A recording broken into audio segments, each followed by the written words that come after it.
Good morning to you, listening to me now on the Golden Prayer Channel. Dear brother, dear sister, on this new morning that God has given us, I want to share a message with you, and I want you to start this new morning in the best way possible, trusting that the Lord is already taking care of everything you have placed before Him. Today we will pray based on Psalm 20, a powerful psalm that reminds us that God answers in times of trouble, that He strengthens, protects, and sends help at the right time. This psalm reveals that when we place our plans, battles, and decisions in the Lord's hands, He goes before us, breaks down resistance, opens paths, and grants us victory according to His will. It's not about human strength, it's about total dependence on God. It's about trusting that the name of the Lord is a strong tower and a safe refuge for those who believe. Before we begin this prayer, I want to invite you to further strengthen your faith. Subscribe to the channel, leave a like, because this helps this message reach more lives, and stay until the end, because this prayer may be exactly what God has prepared for you this morning. Lord God, I place before you now the life of this person who is listening to me. May their day be guarded by your peace. May the afternoon be guided by your presence, and may the night be covered by your rest. May there be clarity in their mind, lightness in their heart, and security in their soul in every moment. Visit now, Lord, this place where they are. Remove the invisible weight, calm their racing thoughts, and bring the awareness that you are near. Very near, not as a distant God, but as an attentive, present, and caring Father. Receive this prayer as a sincere, simple, and true dialogue, and guide us in this time of reflection and encounter with you. The psalm begins in a direct and profoundly human way. May the Lord answer you in the day of trouble. It is not a complex theological discourse, but a declaration of hope cast upon someone who is under pressure. The Bible does not romanticize anguish, nor does it pretend it doesn't exist. It acknowledges the difficult day, the moment when the heart tightens, breath becomes short, and answers seem distant. And it is precisely there that God manifests Himself as a God who hears. There is something liberating in this first verse. It doesn't say if anguish comes, but in the day of anguish. This teaches us that difficult moments are part of the human journey, including the journey of faith. Being distressed doesn't mean being outside of God's will. Often it simply means being alive, sensitive, involved in real battles. The great difference is not who experiences anguish, but who knows where to take it. Here is a revelation that strengthens the soul. Anguish does not drive God away. On the contrary, when presented with faith, it becomes a point of contact with divine help. God is not frightened by your pain, does not tire of your tears, and is not bothered by your sincere questions. He hears. Even before the cry ends, even before you organize your words, He is already attentive. The psalmist speaks of a God who answers, not an indifferent God. Responding doesn't necessarily mean acting the way we expect or when we want, but it means being present, involved, committed to our story. There are answers from God that come as direction, others as strength to endure, others as peace in the midst of chaos. All are answers. All are care. Many people think they need to be strong to pray, when in reality prayer is born better when we are honest. The day of anguish is an invitation to stop pretending to be in control and admit dependence. It is in this place that faith ceases to be discourse and becomes relationship. God doesn't expect emotional performance, He expects surrender. Perhaps you are living a day like this now, a day when worries seem greater than faith, when the future frightens and the past weighs heavily. This psalm begins by reminding you of something essential. You are not speaking to emptiness. There is a God who hears. There is a God who answers. There is a God who moves when you cry out. Lord, may this person now feel this truth descending from the intellect to the heart. May she know not just through words, but through experience, that you are the God who hears in times of trouble. May help come from above, may hope be renewed, and may this prayer continue to open the way for all that you want to do. There is a subtle yet decisive shift when the psalm states that help comes from the sanctuary. It's not just about the aid itself, but about the origin of that help. The sanctuary was not a place of human strategy. It was the space of God's presence. This teaches us that true help doesn't come from haste, nor from despair, nor from the right connections, but from an encounter with God. Before any practical solution, there is a spiritual response being released in secret, far from the noise, far from opinions, far from external pressures. Many people become frustrated because they seek help only in the wrong place. They run to people, methods, resources, and alternatives, and only then, when everything fails, do they remember God. The psalm reverses this logic. It states that help comes from above, not from the sides. It comes from presence, not from the system. It comes from the sanctuary, not from human strength. This doesn't devalue people, but puts everything in its proper place. God first, always God first. The sanctuary represents intimacy. It wasn't a space superficially open to just anyone. It was a place of reverence, surrender, and alignment. Seeking help in the sanctuary means seeking God with an open heart, without bargaining, without masks. Those who enter this place are not just looking for a quick fix, but for discernment, peace, and direction. And when the answer comes from this place, it comes complete, even if not immediately. There are human aids that resolve symptoms, but do not cure the root. There are well-intentioned pieces of advice that provide temporary relief, but do not sustain in the long term. The help that comes from the sanctuary reaches areas that no one sees. It strengthens the mind, aligns the heart, restores faith, and prepares the person to deal with what is yet to come. God not only removes the problem, He transforms those who go through it. Seeking God in secret also frees us from dangerous emotional dependencies. When we place our hope excessively in people, any failure of theirs destroys us. When hope is in God, people become instruments, not crutches. The sanctuary teaches us to trust first in the one who never fails, and then to deal with the world in a more balanced and mature way. There is something powerful about stopping everything and entering God's presence before acting. It is in this place that anxiety diminishes and clarity increases. Many wrong decisions are made because they were made far from the sanctuary. The psalm invites us to return to the beginning. Before reacting, pray. Before responding, seek. Before chasing after something, kneel. Heaven always sees what haste ignores. The help that comes from the sanctuary also carries spiritual protection. Not all help that seems good comes from God. Some solutions work today and exact a high price tomorrow. When God sends help, He sends along His peace, His approval, and His covering. There is no need to compromise principles when the answer comes from His presence. There are times when God even uses people, but the source remains Him. The difference is clear. When help comes from God, even through someone, you recognize the divine hand at work. There is confirmation in the spirit, not just logic in the mind. There is inner rest, not just temporary relief.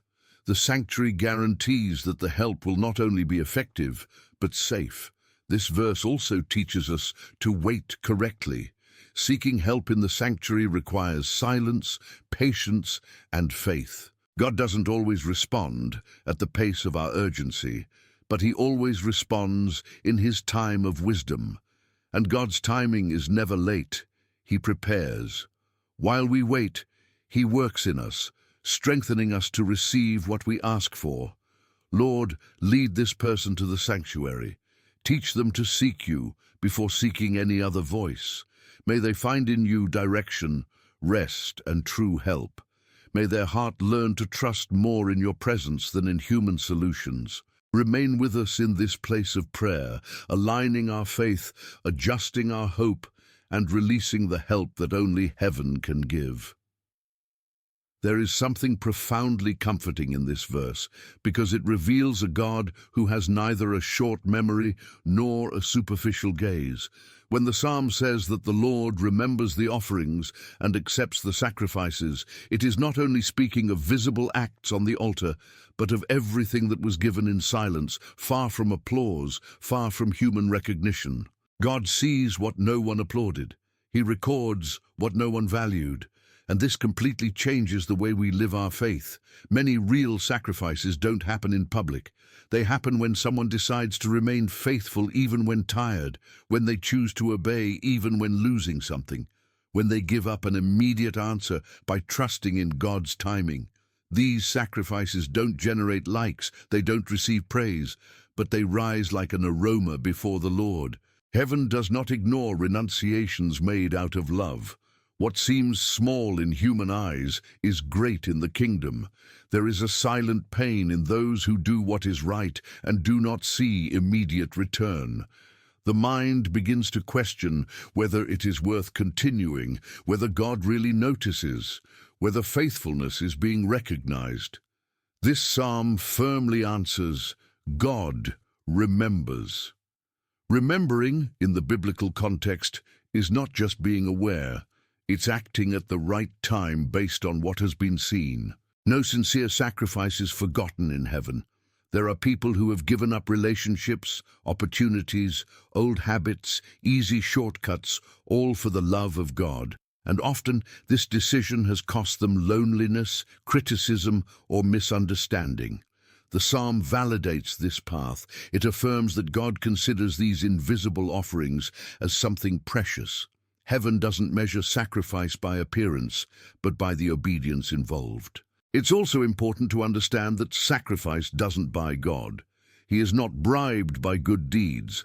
What he honors is the heart behind the offering. A sacrifice made out of obligation is burdensome. A sacrifice made out of faith bears fruit. God looks at the motivation, not just the act. Therefore, someone can do a lot and not touch God's heart, while another does little, but with complete dedication and is deeply honored. There are times when the greatest sacrifice is to continue praying without an answer, to continue believing without signs, to remain faithful when it would be easier to give in. These are silent sacrifices that shape spiritual character. They are not wasted. Every tear held back, every difficult choice, every no said to the flesh for the love of God is being considered in heaven. This verse also corrects the idea that only great spiritual acts have value. Sometimes the sacrifice is getting up early to seek God. It is forgiving those who haven't asked for forgiveness. It is maintaining faith in a hostile environment. It is not retaliating when attacked. These are daily, discrete decisions, but full of spiritual meaning. God sees the detail. He honors constancy. The sacrifice accepted by God also brings inner peace. Even when the reward has not yet arrived, there is a clear conscience, an aligned heart, a deep sense of being on the right path. This does not come from external recognition, but from divine approval. Whoever knows that God has seen, rests. Whoever knows that God remembers, perseveres. There is a specific time when God transforms sacrifice into response, renunciation into provision, faithfulness into testimony. This doesn't always happen immediately, because the process is also part of the plan. But when God acts, he acts completely.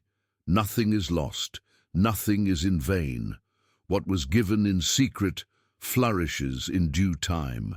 Lord, strengthen now this person who has sacrificed in silence. May they not tire of doing good. May they not give up for lack of human recognition.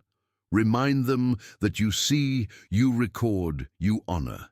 Give them strength to remain faithful when no one is watching, to obey when no one applauds, to trust even when the return has not yet come. Remain with us in this place of prayer, reaffirming that nothing done in faith goes unnoticed before you.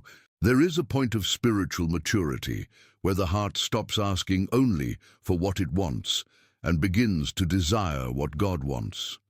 When the psalm says that the Lord grants the desires of the heart, it is not promising the fulfillment of disordered desires, but revealing a profound alignment between the inner self and the divine purpose. The desire that arises in this place is no longer selfish, hasty, or carnal. It is the fruit of communion, of fellowship, of intimacy built in secret. Many spiritual frustrations arise because we ask without alignment. We want God to bless plans that have not passed through His presence. The heart is still full of human expectations, comparisons, and external pressures. God, as a loving Father, does not grant everything we ask for, but works to adjust what we desire. Before fulfilling dreams, He transforms the dreamer. This process is not punishment, it is care. Not every no from God is rejection. Often it is deliverance. There are doors that seem like opportunities, but hide future pain. There are desires that, if fulfilled at the wrong time, would become burdens difficult to bear. God sees the whole picture. He sees consequences we cannot imagine. Today's no may be the protection that sustains tomorrow. When the heart is aligned with God, desires change in nature. What was once mere ambition transforms into purpose. What was once urgency becomes patience. What was once need becomes contentment. This alignment doesn't happen all at once. It is built in the daily walk with God, in sincere conversations, in honest prayers, in moments of silence where the Spirit adjusts intentions. God is not against desires. He is against desires that distance us from Him.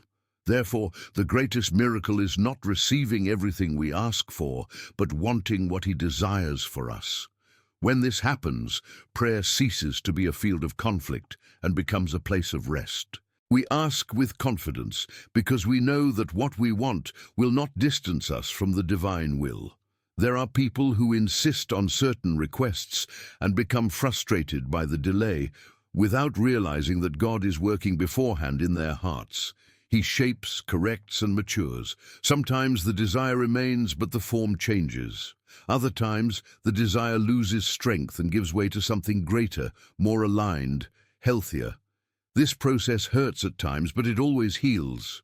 The alignment between desire and will also protects against comparisons. When we know what God wants for us, we don't need to live other people's lives. We don't envy other people's paths. We don't compete for destinies that aren't ours. The heart rests because it understands that God has a specific, personalized, perfect plan, even if it's different from what we imagine. Asking God to adjust our desires is a mature and courageous prayer. It's saying, Lord, don't give me something that will distance me from you. It's letting go of control and trusting in divine wisdom. This prayer doesn't weaken faith, it strengthens it. Those who trust in this way don't fear answers different from what they expect, because they know that God always chooses the best. When God grants aligned desires, they come accompanied by peace. There is no weight, no guilt, no confusion. Even though there are challenges, there is inner certainty. The person knows they are on the right path. This peace is one of the greatest signs that the desire came from God and not just from the human heart. Lord, adjust this person's desires now. Align dreams, plans, expectations, and prayers with your perfect will. Remove what might hurt, correct what might confuse, strengthen what comes from you. May they not fear no, nor rush in the face of delays. Teach us to desire what you desire, to ask with wisdom, and to trust that when alignment occurs, fulfillment comes in due time. Remain with us in this place of prayer, molding our hearts to yours. There is a level of faith that doesn't depend on the visible outcome to manifest itself. That's exactly what appears in this verse.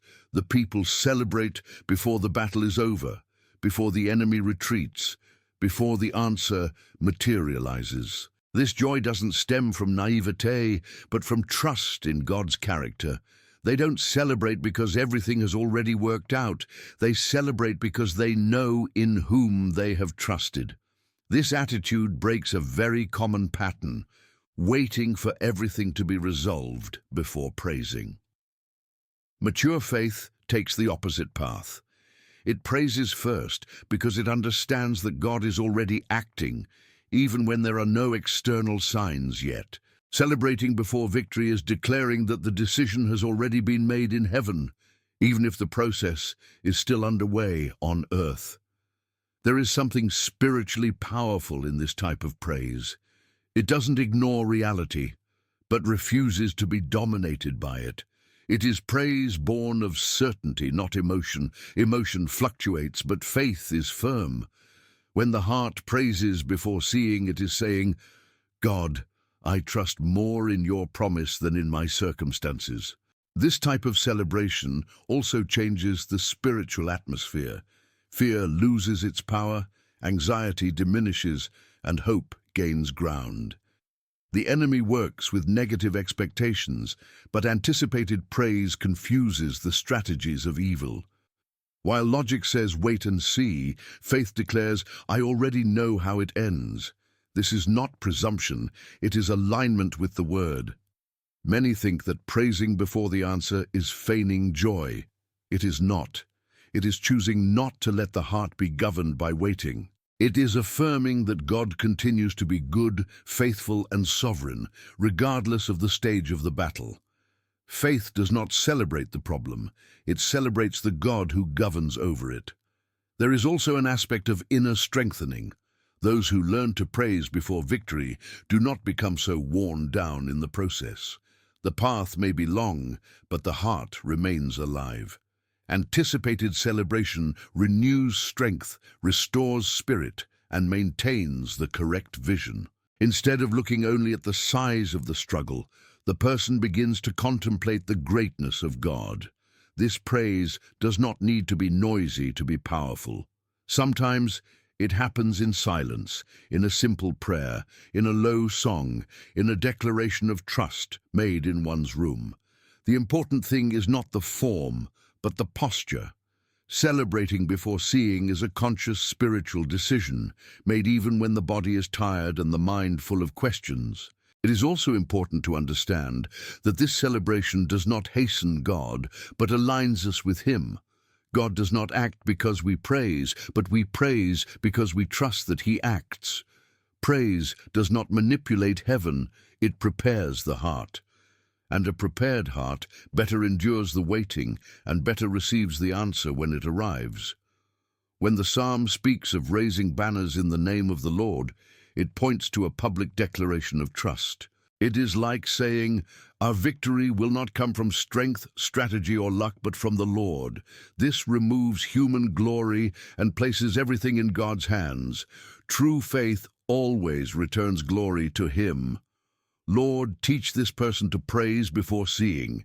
May they not condition their joy on circumstances, but on your faithfulness. Strengthen her heart to celebrate even in the midst of battle, trusting that victory is already being prepared. May praise precede the response and sustain her faith until the end. Remain with us in this place of prayer, transforming our waiting into worship and our anxiety into confidence. There comes a point in the psalm where faith ceases to be mere expectation and becomes conviction. Now I know that the Lord saves His anointed. This phrase carries security, not doubt. It is not a vague hope, but a certainty built through experience with God. The psalmist doesn't speak of hearsay, he speaks of knowing. Knowing in the spirit, knowing in the heart, knowing because he has seen God act before. When God anoints someone, He doesn't just set them apart, He assumes responsibility. The anointing is not a pretty title, it is a divine commitment. Those called by God enter into special care, not exempt from struggles, but surrounded by purpose. God does not abandon what He Himself has begun. He does not give up on what He has chosen. He sustains what He has called. Even when the path is difficult, this certainty completely changes how we face challenges. Instead of asking if God will act, we begin to trust that He is already acting. The salvation mentioned here is not limited to physical deliverance, but involves spiritual preservation, correct guidance, and inner strengthening. God saves completely. He protects the purpose, safeguards the identity, and leads to the end. There is something very profound in this revelation. God's answer comes from heaven with power. This means it doesn't depend on favorable circumstances or human resources. When God decides to act, he releases supernatural strength, divine intervention, unexpected paths. Heaven has no limitations like earth. What seems impossible to us is simple for God. Many people live in fear of failing, of not being able to cope, of losing what they have received from God. This verse brings rest. If God called, he also sustains. If he anointed, he also protects. Our role is not to carry the weight of the work, but to remain faithful on the path. The ultimate responsibility is not on us, it is on him. The certainty of the Anointed One's salvation also corrects the idea that anointing guarantees the absence of problems. It doesn't guarantee it. It guarantees God's presence in their midst. It guarantees that even wounded, you will not be destroyed. Even tired, you will not be abandoned. Even pressured, you will not be defeated. God saves in the process, not just at the end. This knowledge generates courage. Courage to persevere when no one believes. Courage to obey when the price is high. Courage to wait when the answer is delayed. Those who know God is committed to their calling are not moved by fear, but by faith. They walk knowing they are not alone. It's important to remember that anointing is not merit, it's grace. God doesn't anoint the perfect, he perfects the anointed. Therefore, the certainty of salvation doesn't generate pride, it generates humility. We recognize that we depend entirely on God to remain, to grow, and to reach the end. This verse reveals a clear choice, almost like a spiritual crossroads. On one side, chariots and horses, symbols of strength, strategy, human power, and visible security. On the other, the name of the Lord, invisible to natural eyes but laden with eternal authority.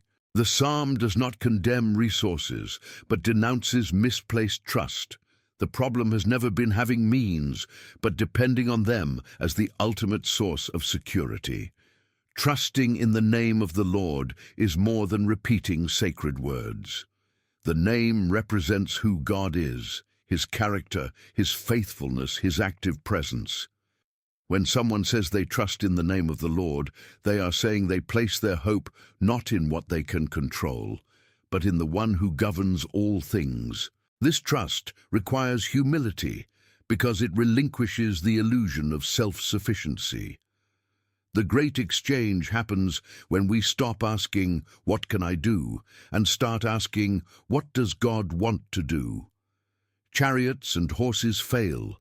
Strategies run out. Human strength has limits. The name of the Lord, however, does not age, does not lose power, is not affected by crises. He remains the same, firm, secure, sufficient. Often, God allows our human structures to fail to teach us where to place our trust. When everything seems under control, it's easy to depend on ourselves. When resources run out, faith is revealed. This verse invites us to make the switch before the crisis, not out of desperation, but out of spiritual wisdom. Trusting in the Lord doesn't mean irresponsibility, it means prioritizing. We do our part, yes, but without replacing God with effort. We work, we plan, we organize, but we rest, knowing that the final result doesn't depend solely on us. This attitude brings peace because the weight is no longer on our shoulders and passes into God's hands. The name of the Lord carries protection. Invoking him is recognizing that we are under his authority. There is spiritual security in declaring who God is in the midst of battles. It's not an amulet, it's a relationship. Whoever trusts in the name of the Lord walks consciously knowing that they do not walk alone, even when the path is uncertain. This trust also redefines success. For those who depend on cars and horses, winning means dominating, controlling, proving strength. For those who trust in the Lord, winning means remaining faithful, obedient, and aligned, regardless of the scenario. Victory begins in the heart before it manifests in circumstances. Replacing self-sufficiency with dependence doesn't weaken us, it strengthens us. Dependence on God connects us to an inexhaustible source. While human strength tires, grace is renewed. While resources run out, God remains. This exchange is a gain, not a loss. There is rest for those who make this choice. Fear diminishes, anxiety loses ground, haste calms down. Trusting in the Lord frees us from the need to prove everything all the time. We live not to impress, but to obey, not to control, but to trust. Lord, teach us to make this great exchange. Help us to withdraw our trust from what is limited and place it in you, who are eternal. May this person learn to depend less on themselves and more on your powerful name. May her security be in your presence, not in her own strength. Abide with us in this place of prayer, adjusting our trust and strengthening our faith in you. The psalm makes it clear that all trust produces a visible result. Some fall, others remain standing. The difference lies not in the intensity of the battle, but in the foundation upon which each one has built their hope. Those who base their lives solely on human strength may advance for a time, but when the pressure increases, the structure gives way. Those who trust in God, however, do not remain firm due to an absence of struggle, but because of the presence of support. Remaining standing does not mean never wavering emotionally. It means not being defeated in spirit. There are days when the body tires, the mind is confused, the heart weighs heavily, but faith remains upright. This is the spiritual maturity that the psalm reveals. It is not faith that never cries, but faith that does not give up. It is not faith that never falls, but faith that does not remain on the ground. Falling, at many moments, is part of the human journey. The error is not in falling, but in placing trust in something that cannot be lifted again. Human strength, when it fails, does not restore. God, when He sustains, not only lifts us up, but strengthens us. He doesn't just lift us off the ground. He sets our feet firmly on the ground. Trust in God creates a stability that doesn't depend on circumstances. When everything is going well, it keeps us humble. When everything is going badly, it keeps us firm. This constancy is one of the clearest signs of mature faith. It's not a euphoric faith on good days and non-existent on difficult days. It's a constant, deep-rooted faith. Standing firm also speaks of resilience over time. It's not just surviving an impact, it's continuing to walk after it. Many people even endure a crisis, but get lost in the following process. Those who trust in God go through the struggle without losing their identity, without abandoning principles, without letting hope die. Reaffirming trust daily is essential because the world tries to push us towards self-sufficiency all the time. We are encouraged to believe only in what we see, in what we control, in what we can measure. Faith goes in the opposite direction. She calls us to trust even when the data is not favorable, even when logic tells us to give up. This reaffirmation doesn't need to be complex. Sometimes it's a simple morning prayer, a silent declaration in the middle of the day, a discreet praise at night. The important thing is to remind the heart where strength comes from.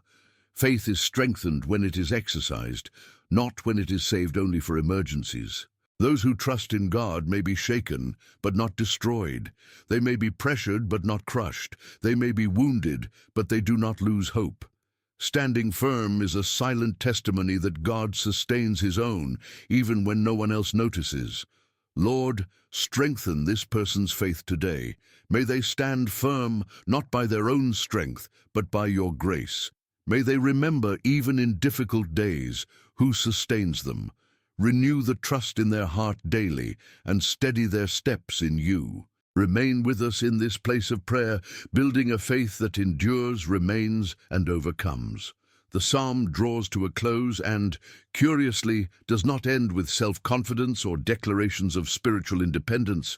It ends with a cry, "Save us, Lord." This reveals something profoundly healthy in the faith of the one who prays. The more confident in God one becomes, the more aware of one's own dependence remains. Spiritual maturity does not eliminate the cry, it makes it more sincere. This final request does not arise from despair, but from humility. After speaking of deliverance, of victory, of trust in the name of the Lord, David's heart does not turn away from prayer. He does not say, "Now I know how to handle this on my own." He says, in essence, keep answering, keep intervening, keep being the center. This teaches us that prayer is not just a resource for difficult times, but a way of life. There is something powerful in this simple and direct cry, without beating around the bush, without elaborate speeches, without attempts to convince God. Just a heart that recognizes, if the Lord does not save, nothing else can. This awareness protects us from spiritual pride, that silent trap that makes someone think they've come too far to depend so much on God.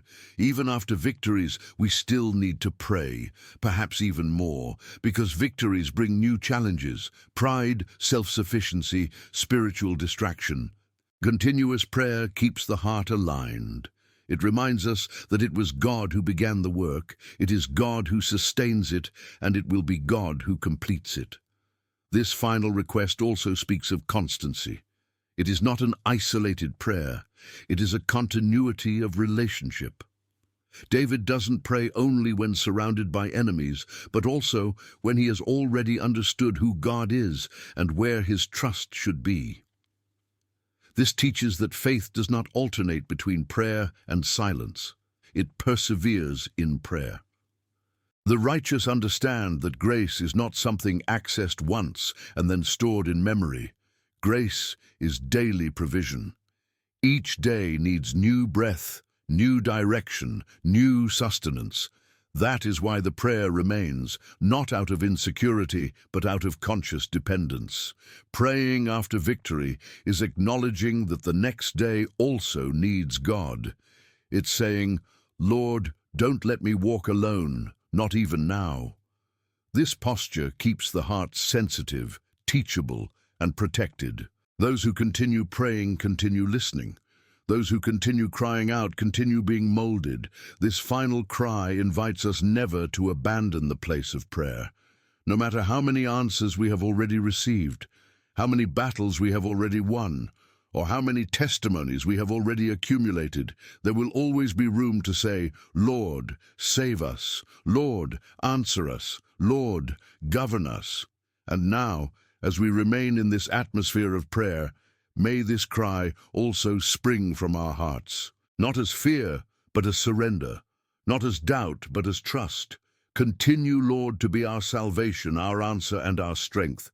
We remain here, dependent, attentive, and surrendered before you. Psalm 20 wasn't written just for a specific moment in life. It was inspired to accompany the entire journey. It serves before the battle, when the heart is still apprehensive and the future uncertain. It serves during the struggle, when strength seems to wane and pressure mounts. And it serves after the victory, when it's necessary to remember who truly delivered us.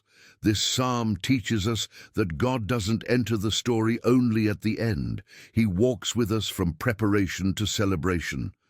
Before the battle, Psalm 20 teaches us to pray in advance. It invites us not to wait for the problem to explode before seeking God. There is power in preventative prayers, in crying out when there is still time to align the heart, adjust faith, and strengthen confidence. Praying beforehand is declaring that our security is not in human strategy, but in divine favor that goes before us, opening paths. During the battle, this psalm becomes sustenance. When the fight has already begun, when opposition rises and fear tries to dominate the mind, the words of Psalm 20 act as an anchor. He reminds us that the Lord hears in the day of trouble, that he sends help from his sanctuary, that he sustains his anointed. In the midst of war, the word keeps the soul firm when everything around seems unstable. There are battles that are not resolved quickly. Some extend, requiring perseverance, maturity, and continuous faith. In these moments, Psalm 20 teaches us to remain trusting, even without visible signs of change. It reminds us that trusting in the name of the Lord is a daily choice, not a momentary reaction. While some trust in resources, positions, or people, the righteous choose to rest in God. After the battle, the psalm remains necessary. Victory may bring relief, but it can also generate forgetfulness. It is easy to celebrate the result and forget the process.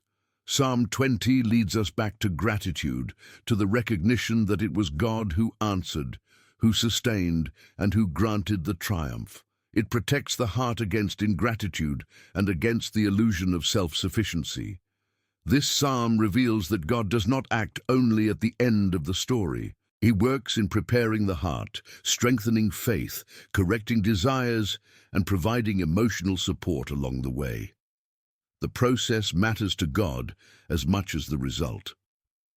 Sometimes, God's greatest work is not the external victory, but the internal transformation that happens while we wait. When we make Psalm 20 a constant prayer, we learn to live with more spiritual balance. We don't panic in the face of struggles, nor do we become overly excited by achievements. We live with a steadfast heart, knowing that the same God who prepares us is the God who sustains us and the God who honors us in due time. This psalm teaches us to trust continuously. It's not a faith that appears only when everything goes wrong, nor a faith that disappears when everything goes right. It's a mature faith that prays beforehand, trusts during, and gives thanks afterward. A faith that understands that God is present in all phases of the journey. Transforming Psalm 20 into a daily declaration is aligning the mind, heart, and spirit with this truth. It is waking up remembering that God hears, walking knowing that God sustains, and resting at night recognizing that God governs. This practice strengthens the soul and creates a firm spiritual posture before life. May this psalm not be just an occasional reading, but a constant language of your faith. Before, during, and after battles, may your trust be in the Lord. Because the God who begins the good work is faithful to complete it, and he continues to act in every detail of the journey. May the peace of the Lord remain upon your life after this prayer, calming your heart and renewing your confidence. Carry this presence with you throughout the day, remembering that God has already heard your cry and is working in your favor, even when you don't see it. Come back here tomorrow morning so we can start the day together in prayer, surrendering to God our first thoughts, our first words, and the direction of our path. If this prayer spoke to you, please like, subscribe to the channel, and share it with someone who needs this peace today. May God be with you, walk under his protection, and may the Lord bless you, keep you, and grant you a day full of purpose. Until tomorrow, God willing.